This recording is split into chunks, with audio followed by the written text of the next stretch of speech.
Bienvenue sur ce podcast du blog Se réveiller pour se transformer. Le blog qui aide à se sentir zen et relax lors de nos passages de vie et plus particulièrement à partir de nos 50 ans. Aujourd'hui, je vais partager avec vous l'article « Respiration pour dynamiter le stress » que j'ai publié précédemment et que vous pouvez également retrouver en format lecture sur le site www.sereveillerpoursetransformer.com. Mais avant de commencer, je vous invite, si vous ne l'avez pas déjà fait, à vous inscrire sur cette chaîne et cliquer sur le bouton « J'aime » de ce podcast. Je vous souhaite une bonne écoute et une belle découverte. Dans ce podcast, je vais partager avec vous une technique de respiration pour dynamiter le stress. Cette respiration m'a été essentielle pour me remettre d'un fameux trou noir en novembre 2019. Dans l'article « Pourquoi j'ai décidé de créer ce blog ?», j'explique que j'ai vécu ce blackout comme un tremblement de terre. Mon corps et mon esprit ont basculé dans un mode survie. Je me suis retrouvé dans l'incapacité de me projeter sur les jours, voire les semaines à venir. Je ressentais une extrême fatigue à faire plusieurs siestes par jour et mon esprit était complètement brouillé par des pensées incessantes. Celles-ci provenaient du fait que je me sentais coupable de ne pouvoir retourner travailler. Compte tenu des enjeux professionnels de l'époque, j'avais l'impression d'abandonner mes collaborateurs dans une période cruciale. Concrètement, je n'arrivais pas à avoir des idées claires et rationnelles. Cela m'apportait un niveau de stress très élevé. J'étais incapable de faire quoi que ce soit, sauf à remplir des pages de sudoku ou végéter devant la télévision. Au bout de quelques jours, j'ai pris conscience qu'il fallait que je fasse quelque chose pour arrêter ce stress. Je devais reprendre le contrôle sur mon corps et mon esprit. Je me suis alors rappelé qu'en 2018, alors que je travaillais à l'hôtel Sheraton d'Alger, j'avais rencontré une personne qui m'avait parlé de préparation mentale. Mustapha Bouktab m'avait initié à une technique de respiration pour améliorer la connexion entre le corps et l'esprit. Nous avions fait plusieurs fois des exercices de respiration et de ventilation pulmonaire sur la plage de l'hôtel. C'était généralement en début de soirée, pour se libérer des préoccupations et du stress emmagasiné pendant la journée. Nous terminions toujours par un plongeon dans la Méditerranée, qui d'ailleurs était froide à cette époque, car nous étions début avril. Avec ces exercices, j'ai découvert comment la respiration agit sur la connexion du corps et de l'esprit.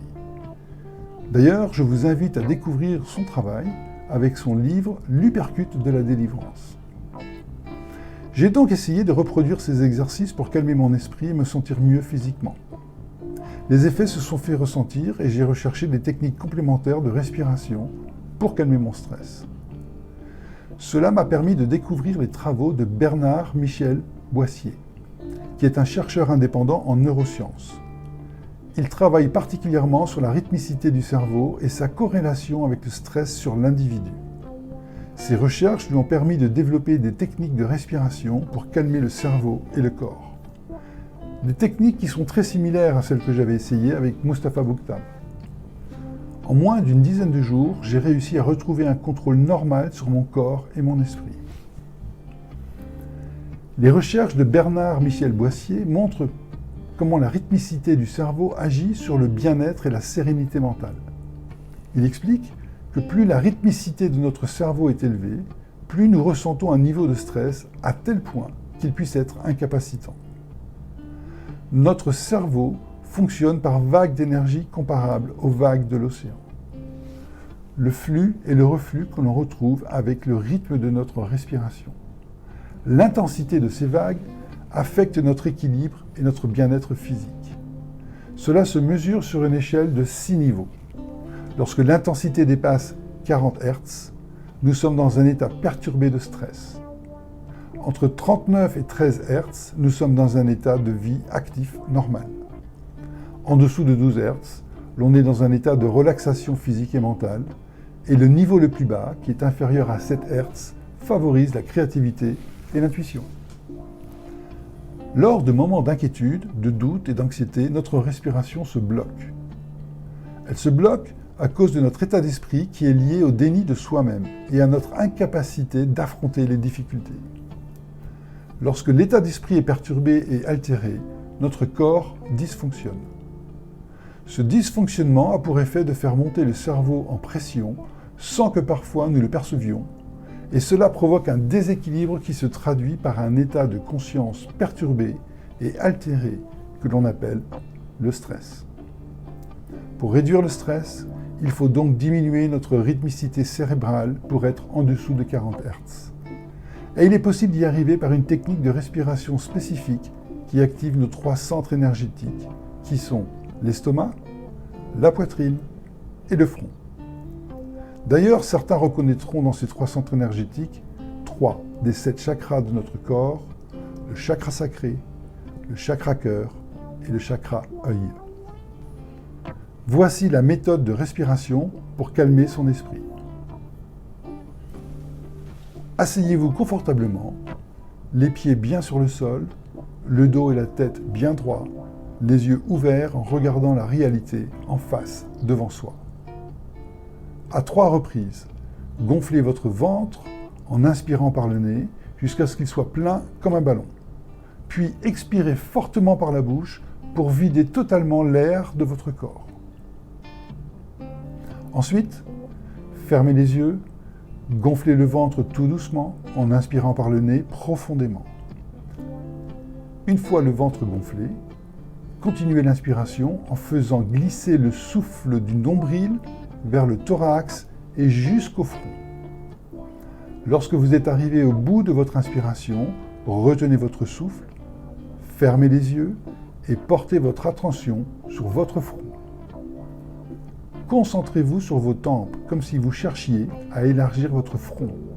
Restez dans ce moment jusqu'à ce que vous sentiez qu'il est temps d'expirer.